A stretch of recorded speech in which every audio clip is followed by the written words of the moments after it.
Good afternoon. I'm Senator Lydia Brasch, and my husband and I farm in Cumming County. He's the fifth generation of farmers that pioneered the area and homesteaded a farm. And why I'm here today is to speak of my district. It's all of Cumming County, all of Burt County, and all of Washington County. And I didn't prepare any speech notes or anything. I brought up a notebook just to help guide me. But one thing I think of when I think of Nebraska and the multiple generations in agriculture is Burt County Wind. And it's a small group of 22 farmers. Half of them are under the age of 40, and multiple generations. The first meeting I went to get a briefing, if you even want to call it a briefing, I could see Grandma, Grandpa, the family with the little kids in the wagon. They were bringing the kids over, and we gathered to just sit down and talk about wind energy and how we can save, our small rural communities that are slowly but surely getting smaller and smaller to where they're starting to close the post office, and what can we do to help economic development? How can we revitalize those small communities?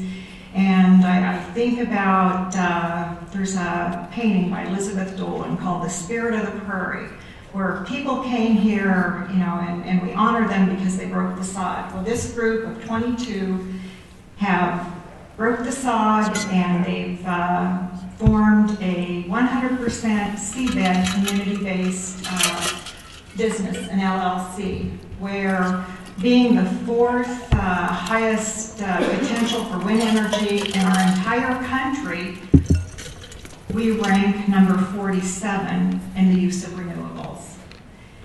And that's disappointing. I do support all forms of energy. Washington County, we have a nuclear power plant there. I believe that we don't put our eggs all in one basket, that there is a purpose for coal and water and wind, solar, methane, biofuels, that we can work and play well together. That sandbox is big enough that we all can share and share effectively. And when I look at the hard work, the vetting, the examination, every detail that Burt County Wind has gone to help them survive, to help grow their community. They've consolidated schools. They've been as efficient as they can be, and they have 12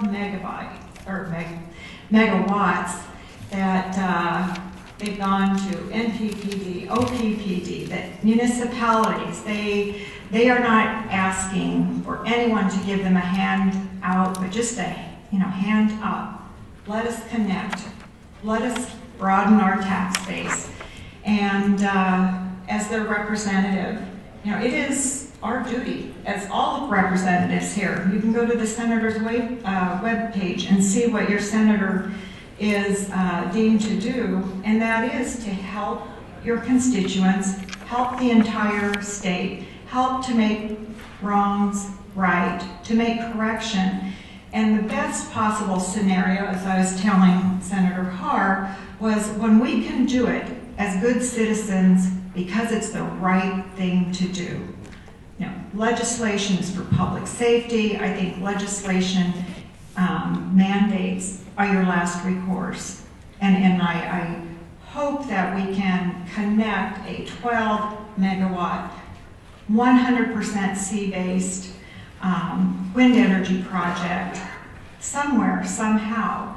And I know they've worked very hard. They have had significant interest. Publications have worked in telling their story from here to Canada to New York, San Francisco, coast to coast.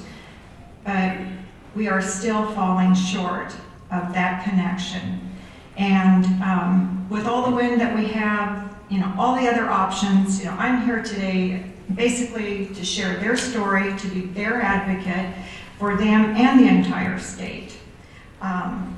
There's a lot of evidence that shows that, and I'm asking, constituents who raise questions and concerns, send me cases where wind energy has done harm. I'm not finding where it's done harm. What can we do better? And I do believe that number 47 in the nation is not something that we should settle with. And so I'm looking forward to, I've been the support of wind energy, of the legislation, and to hear what my colleagues and this session has to offer. Thank you. We had some very spirited debate on the floor about wind energy and the size of wind energy, and it reminded me of the days many, many years ago when we debated LB 775, 773, but at the end of the day, we provided opportunities for the largest of businesses, to small businesses, to rural economic revitalization. There was no one that was not allowed to sit at the table. There was a place for everyone. And as I've been working with Burt County Wind, and I equated it to being pioneers. Well, they're also astronauts. They have studied, looked into technology, but because they are too small, they are being sent to the corner of the room. You're too small. We bigger is better.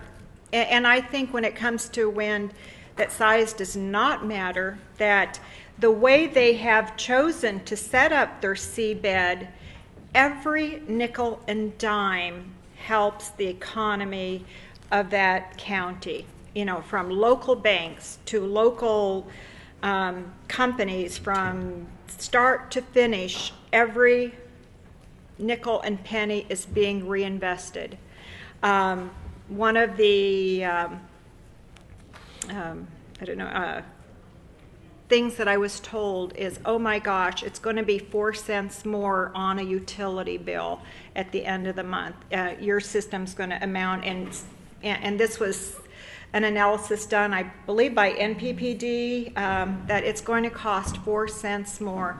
And what it reminded me of is when my priority bill was passed and I was able to attend 4th grade classes, 4th and 5th grade, when the banks talked about savings and spending, that there's ways to spend money.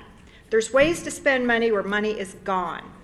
The example would be a lawnmower. You just buy a lawnmower, you spend it, it's gone. But if you bought that lawnmower and you spend an extra 4 cents or more, and you could take that lawnmower and you could make money with it, you could mow your neighbors and your aunts and your uncles, that 4 extra cents could make a lot of extra money in your pocket.